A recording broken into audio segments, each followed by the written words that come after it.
namun semangatnya takkan pernah pudar hingga Tuhan kan berikan jalan.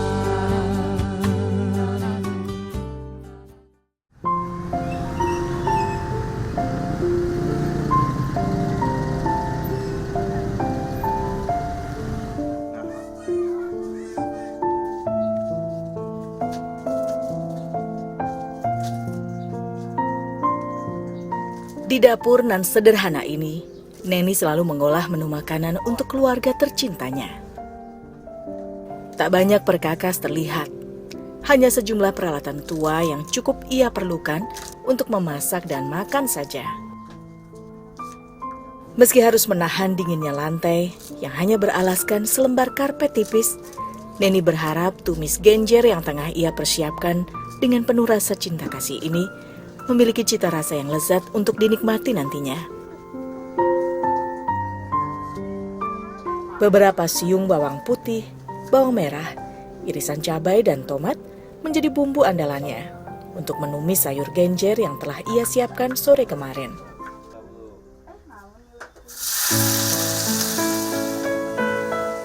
Harga yang lebih terjangkau dan murah pun menjadi prioritas Neni, karena masakan yang ia buat harus bisa memenuhi kebutuhan perut suami dan keempat anaknya. Neni berharap makanan ini dapat memenuhi kebutuhan asupan gizi sekaligus sebagai sumber energi untuk keluarganya. Dan satu piring oseng genjer inilah yang bisa tersaji untuk makan keluarganya sampai malam nanti. Ya, Neni karena kesibukannya terbiasa mengolah makanan keluarganya sekaligus di pagi hari. Anjeunna teh nga-SMS heula ka ibu. Bapa mah cenah aya kakiranganana ditaros heula naha teu gaduh naon, teu gaduh panangan, teu gaduh sampean. Sor anjeunna teh bapa mah teu ninggal, ai sor ibu teh kieu ngawaler teh alhamdulillah sor ibu teh. Nah habat ngucapkeun alhamdulillah. Muhun alhamdulillah bapa entos jujur ka abdi. Meski hanya bekerja sebagai pembuat tusuk sate, perjuangan Teten Saipul Rohman, sang suami, adalah bentuk tanggung jawabnya sebagai seorang kepala keluarga. Seberapa besar pun penghasilan yang diperoleh Teten, selalu Neni syukuri. Terlebih mengingat kondisi sang suami yang memiliki keterbatasan fisik dalam penglihatannya. Neni sadar apa yang dihadapi oleh sang suami adalah sebuah bentuk cobaan dari sang ilahi yang harus terus ia jalani.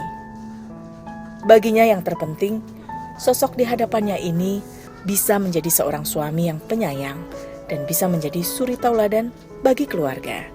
Eta ngadamelan tusuk sate, sok sanaos penghasilan teh sabaraha, oge di mana kosong di Nusenes, iya tusuk sate neme laku pemis kaleresan penuh mah di Nusenes nu bapa mah ngaku enan teu laku.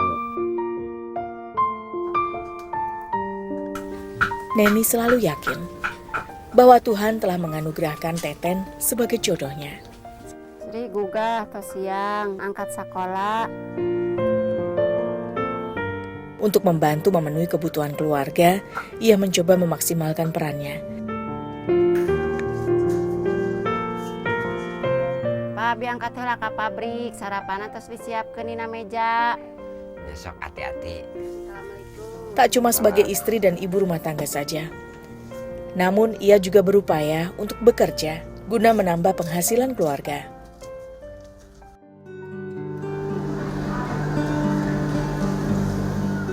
Pabrik ini adalah pabrik pembuatan lilin malam tertua di kota Garut. Setiap hari pabrik ini menghasilkan tidak kurang dari 20 ton produk lilin malam mainan untuk dikirim ke seluruh wilayah Nusantara. Disinilah Neni mencoba menjemput rezeki, berharap bisa membantu sang suami memikul berat kebutuhan keluarganya. Ibu didamel di pabrik malam teh, tos 3 tahun didamel ibu. nyudukan malam tina peti nya temun tina loyang disudukan kempelkeun anu saloyang teh genep warna. Terus nu sapalihna ibu teh ngepak mungkusan malam. Bahan baku utama untuk membuat lilin ataupun malam adalah parafin. Zat ini umumnya diperoleh dari penyulingan atau destilasi minyak bumi. Meski saat ini dapat pula diperoleh secara sintetis. Proses penimbangan memiliki peran penting agar diperoleh takaran komposisi dengan tepat. Hal ini sangat mempengaruhi kekerasan lilin nantinya. Parafin padat ini kemudian dipanaskan sekitar 10 menit hingga diperoleh parafin cair yang siap olah menjadi lilin. Penambahan tepung tapioka pada parafin cair harus dilakukan dengan seksama, sehingga seluruh adonan tepung tercampur rata dengan cairan parafin. Karenanya pembuatan adonan menggunakan mesin pengaduk khusus yang dilengkapi dengan pisau pengaduk di dalamnya. Untuk menarik hati konsumen, adonan parafin diberi pewarna.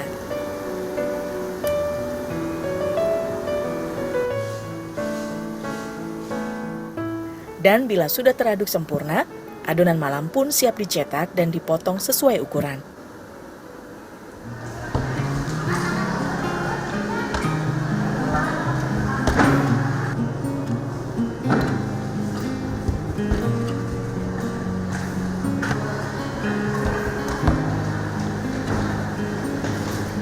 Membungkus adonan warna-warni ini menjadi tanggung jawab Neni.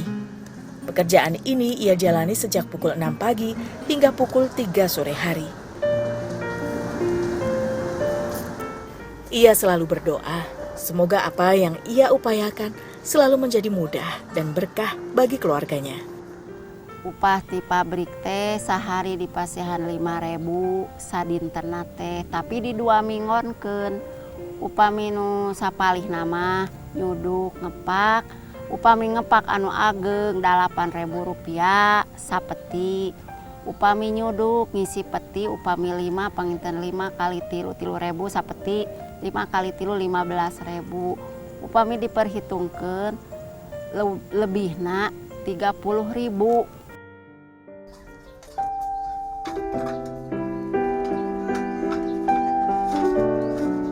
Teten kecil terlahir dalam kondisi buta. Namun keterbatasan fisik ini tak lantas menyurutkan tekadnya untuk terus menjalani aktivitas seperti layaknya orang pada umumnya. Kuatnya tekad Teten inilah yang menempa dirinya untuk bisa hidup mandiri tanpa mengharapkan belas kasihan dari orang lain. Kesabaran dan keikhlasan dari segenap anggota keluarga untuk menerima kekurangannya ini menjadi pemecut semangat Teten untuk terus mengerahkan segala tenaga dan upaya yang ia punya, agar ia bisa menghidupi dan menyekolahkan keempat buah hati yang Tuhan percayakan kepadanya.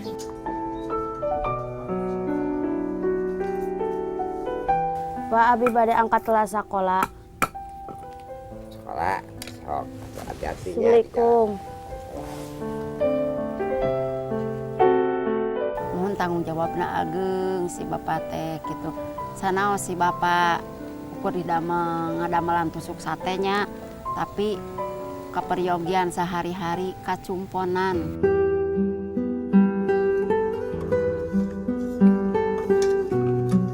Dua putri tertua Teten dan Neni kini telah bekerja. Keduanya telah menyelesaikan pendidikan, meski hanya sebatas bangku sekolah menengah pertama saja. Sebagai orang tua, Teten dan Neni terus berupaya supaya Sri Lestari Putri dan si bungsu Yahya Awaludin yang masih berusia 6 tahun kelak bisa menempuh pendidikan setinggi-tingginya. Ya alhamdulillah lah maksakeun ku rezeki anu kirang memadai oge da margina hoyong aya kamajengan pun anak ngagaduhan pangartos. Margina hiji bekal anu utama ilmu kanggo murang kalih kanggo maslahat. Pekerjaan sebagai pembuat tusuk sate ini sudah 10 tahun terakhir Teten tekuni. Ia belajar cara membuat tusuk sate seorang diri. Hanya bermodal tekadlah, Teten bisa menjadikan bilah-bilah bambu ini bernilai guna lebih tinggi. Pohon bambu kini sudah sulit ia peroleh di sekitar kampung Cicurug, Desa Cucikaler, Kabupaten Garut, tempatnya tinggal. Karenanya untuk pasokan bambu bahan baku tusuk sate buatannya, Teten berlangganan bambu dari pedagang bambu. Tak jarang, jika tidak memiliki cukup modal, Teten harus berhutang terlebih dulu. Di tahun 8 genep perkawis bambu, kadang upami tos gaduh artos meser, upami teh acan gaduh artos mah. Namut ka tukang awi, alhamdulillah ageng kapercadenan sok dipasihan namut. Untuk membuat tusuk sate, Teten harus kembali memotong bagian bambu menjadi ruas-ruas yang lebih kecil. Pekerjaan ini tentu bukan perkara mudah bagi Teten yang punya keterbatasan penglihatan. Terlebih ia harus menggunakan benda tajam seperti pisau dan gergaji sebagai peralatannya. Dan Teten hanya bisa mengandalkan insting atau nalurinya saja. Dina kasebat padamelan sulit, memang sulit. Kan ari anu namina awi teh karaheut teh nyobodog kakadek teh tah kasulitan. Tapi kumargi kasedek atanapi kajurung ku pangabutuh mah maksakeun alhamdulillah salamet. Tambahan 1.000 tusuk sate untuk diambil sore nanti membuatnya harus berupaya keras menyelesaikan pesanan tepat pada waktunya. Ia tidak ingin mengecewakan langganannya agar mereka tak beralih ke pembuat tusuk sate lainnya. Teten menjual 500 tusuk sate dengan harga Rp5.000 saja. Meski tidak sebanding dengan upaya yang ia kerahkan, namun Teten berharap banyak pembeli datang memesan tusuk sate kepadanya. Assalamualaikum. Salam. Bah, kumaha pesanan atas kacumponan tacan. Upina masak kirang kene.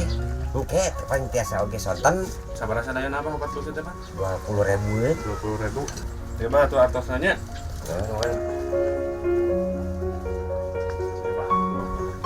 Nampi atunya. Mohon ya. Abi wih labahnya. Mangga. Assalamualaikum. Salam. Sok anu sumping we ka dieu ente kedah diiderkeun. Kitu oge upami kosong di nu sanes nembe eta barang bapak teh laku.